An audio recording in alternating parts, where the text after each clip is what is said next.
इस वक्त एक बड़ी खबर आ रही है सुप्रीम कोर्ट से। सीबीएसई की 12वीं की परीक्षा के लिए छात्रों को अंक किस तरह से दिए जाएंगे, इसका फॉर्मूला आ गया है। 12वीं के छात्रों को अंक देने की प्रक्रिया सुप्रीम कोर्ट में रखी।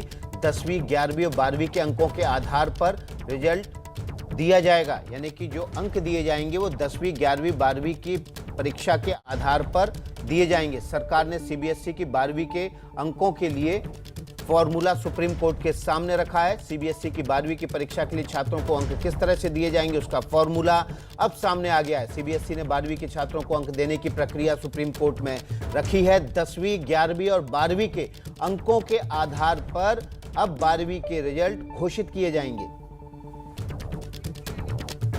हमारे साथ निपुण सहगल ज्यादा जानकारी के साथ जुड़ गए हैं। निपुण, एग्जैक्ट आंकड़ा क्या है, किस तरह से किन विषयों के आधार पर ये रिजल्ट घोषित किया जाएगा?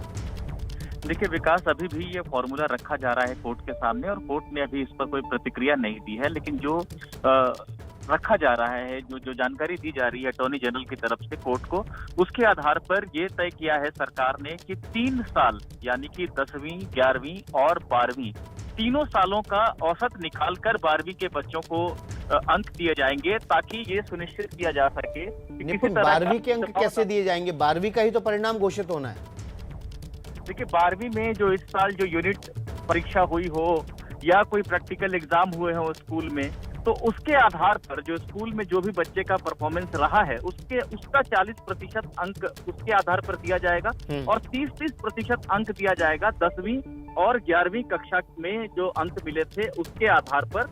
तो सरकार का ये कहना है कि हमने ये सुनिश्चित करने की कोशिश की है कि अचानक से किसी बच्चे को के साथ कोई उसके साथ पक्षपात करते हुए ज्यादा अंक न दे दिया जाए, उसको किसी बच्चे को कोई स्कूल ज्यादा फेवर करता है, ऐसी बातों को रूल आउट करने के लिए ये तरीका निकाला गया है कि 3 सालों के अंकों का औसत होगा, ताकि ऐसा ना हो कि सिर्फ 12वीं में जो बच्चे ने किया है स्कूल उसका ज्यादा नंबर दिखा दे किसी बच्चे का, अगर उसको फेवर करना हो, कि हक में ज्यादा उसको अंक देने हो।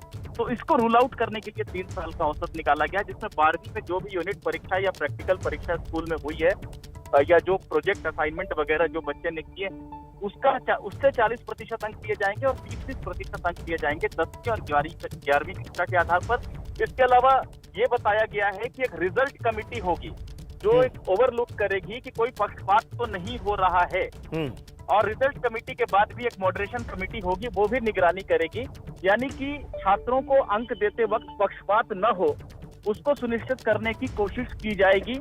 ये सरकार ने अभी तक बताया है। इस प्रक्रिया में समय कितना लगेगा या सुप्रीम कोर्ट इस पर क्या कहता है या क्या इस पर सभी पक्षों के विचार मांगे जाएंगे, ये अभी कार्रवाई चल रही है, ये स्पष्ट नहीं है विकास जी। निपुण, आपने बताया कि 30% 10वीं और 11वीं के अंक दिए जाएंगे और 40% 12वीं से दिए जाएंगे। आपने ये भी बताया कि 30% अंक 10वीं से दिए जाएंगे वो 3 मुख्य विषयों के होंगे। तो ये विषय का चुनाव कैसे होगा? अगर कॉमर्स का बच्चा है तो क्या उसके कॉमर्स से जुड़े हुए सब्जेक्ट लिए जाएंगे, या फिर साइंस बैकग्राउंड का बच्चा है जो 12वीं में है, बायोलॉजी का है या मैथ्स का है, तो उसको अंक किन विषयों के आधार पर दिए जाएंगे?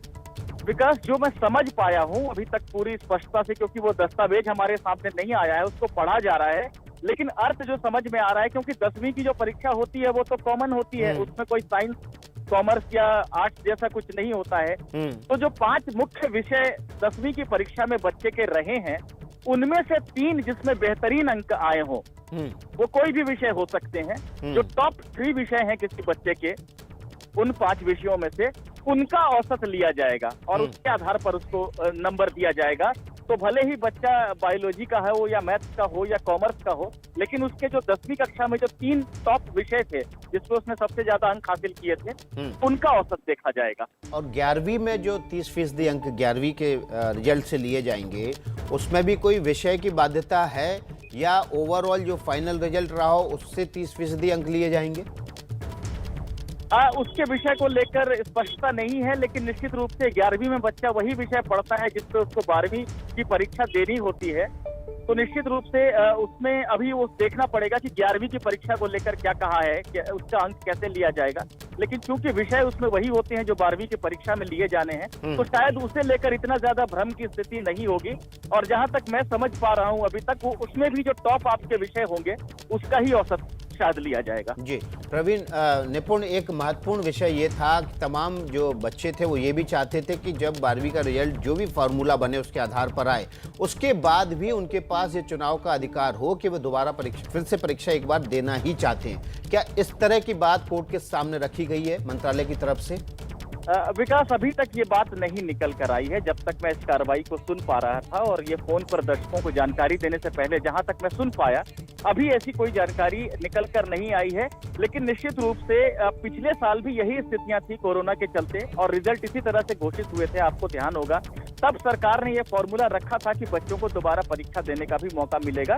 ऐसे में मुझे नहीं लगता है कि इससे बहुत ज्यादा बदलाव होगा, बल्कि सुप्रीम कोर्ट ने एक तरह से संकेत दिया था कि जो पिछले साल की नीति है आप उसी को लागू करने की कोशिश करें। तो शायद ये मौका मिलेगा बच्चों को, लेकिन अभी ये बात निकलकर सामने नहीं आई है।